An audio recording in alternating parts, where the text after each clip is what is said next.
Yeah, this will be my 30th Boston Marathon at night and my 45th overall. I had run it 15 years in a row, and then I got offered the job to help manage it. And I had a difficult decision to make: do I run in it or run it? And I said, well, I need the money, I'll take the job.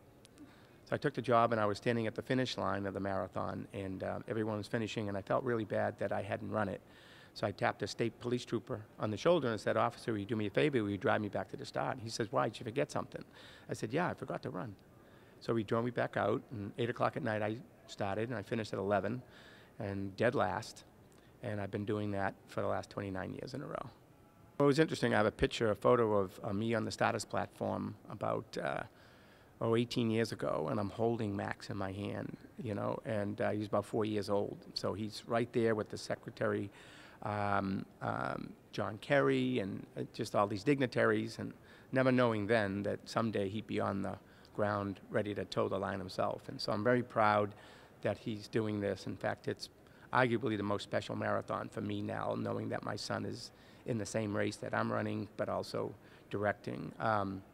And I try not to give too many tips, mainly because we're all individuals. Everyone sort of, you know, goes to it a different way. And I said, you got to learn it out there. You got to do the work, and you got to learn what's best for you. Obviously, patience is probably the most important advice I can give them, because people usually go out too fast at Boston, and you don't want to see him crash and burn. Yeah. So, but I think he'll do well.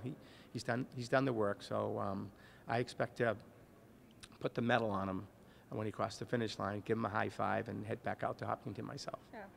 Well, for me personally, you know, I've spent my whole life trying to give back. Some people might think of that as being unselfish, and in a certain way it's selfish, because I'm a firm believer when you give, you receive even more in return.